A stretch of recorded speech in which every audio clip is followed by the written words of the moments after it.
देश की राजधानी दिल्ली में राष्ट्रपति शासन के चलते वर्ष 2014-15 का बजट लोकसभा में बुधवार को पास हो गया। So I move that the bill be passed. The question is that bill be passed. Those in favor may say aye, those against may say no. I think the ayes have it. The motion is adopted and the bill is passed. सदन में budget पर हुई चर्चा का जवाब देते हुए केंद्रीय वित्त मंत्री अरुण जेटली ने कहा कि दिल्ली लघु भारत है, जहां देश भर से लोग आते हैं। ऐसे में यहां बिजली, पानी, चिकित्सा जैसी बुनियादी सुविधाओं को उपलब्ध कराना सरकार की एक बड़ी जिम्मेदारी है। दो प्रकार की दिल्ली है। एक दिल्ली ऐसी है जिसको हम विश्व स्तरीय शहर बनाना चाहते हैं, लेकिन उसके साथ साथ दूसरी दिल्ली ऐसी भी है जिसका कई माननीय सदस्यों ने जिक्र किया, जो एक चिंता का विषय भी है, जहां अपने आप में जो सुविधाएं लोगों के पास होनी चाहिए वो अपने आप में पर्याप्त नहीं है। दिल्ली का इस साल का बजट 36,776 करोड़ का है।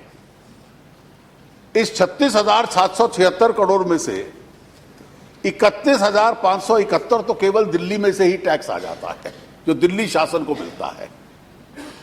कुछ नॉन टैक्स रेवेन्यूज हैं, कुछ कैपिटल रिसीट्स हैं, और केंद्रीय सरकार को इसमें 3,672 की गारंटी नहीं देनी पड़ी है। इससे पहले बजट पर चर्चा की शुरुआत करते हुए रोहतक से कांग्रेस सांसद दीपेंद्र हुड्डा ने कहा कि दिल्ली के बजट से दिल्ली और एनसीआर के लोगों को बहुत उम्मीद थी, लेकिन ये बजट उनकी उम्मीदों पर खरा नहीं उतरा है। बहुत आशाएं, आकांक्षाएं लोगों की, और केवल दिल्ली में नहीं, जो एनसीआर क्षेत्र है दिल्ली का, जिसमें 19 लोकसभा क्षेत्र हैं, उनमें से 18 भारतीय जनता पार्टी की झोली में लोगों ने डाले, बहुत आशाओं के साथ और उम्मीदों के साथ कि ऐसा बजट दिल्ली में आएगा, दिल्ली बहुत तेजी से विकास की तरफ जाएगी। मैं मानता हूं जितनी उम्मीदें थी, जितनी आशाएं थी, उसके अनुरूप ये बजट नहीं रहा। दक्षिणी दिल्ली से भाजपा के सांसद प्रवेश साहिब सिंह वर्मा ने चर्चा में भाग लेते हुए कहा कि दिल्ली में कांग्रेस की पिछली 15 साल की सरकार ने बढ़ती आबादी के हिसाब से कोई प्लानिंग नहीं की थी, जिसका खामियाजा आज दिल्ली की जनता को झेलना पड़ रहा है। उन्होंने वित्त मंत्री द्वारा पेश किए गए बजट की सराहना करते हुए कहा कि एक अच्छी शुरुआत है। मेरे को दुख होता है कि पिछली सरकारों ने पानी और बिजली के ऊपर जो भी योजनाएं बनाई या डेवलपमेंट के ऊपर में जो योजना बनाई, वो लॉन्ग टर्म प्लानिंग का हिस्सा नहीं थी। वो आने वाली दिल्ली को देखते हुए उन्होंने प्लानिंग नहीं करी थी।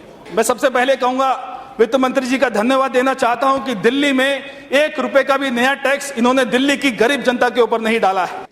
वहीं आम आदमी पार्टी की तरफ से चर्चा में हिस्सा लेते हुए पंजाब से सांसद भगवंत सिंह मान ने कहा कि भाजपा ने चुनाव से पहले बड़े बड़े वायदे अपने घोषणा पत्र में किए थे, लेकिन बजट से वे सभी नदारद रहे हैं।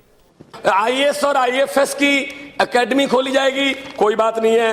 50,000 नई जॉब्स, पूरे देश से लोग दिल्ली में आते हैं रोजगार की तलाश में, कोई जॉब्स के बारे में कुछ नहीं बोला गया। गौरतलब है कि संसद के बजट सत्र में दिल्ली का कुल बजट 36,766 करोड़ रुपए पेश हुआ था, जिसे चर्चा के बाद सदन में पास कर दिया गया। शैलेंद्र मिश्र और लालचंद्र सिंह के साथ अनुज यादव, डीडी न्यूज, दिल्ली।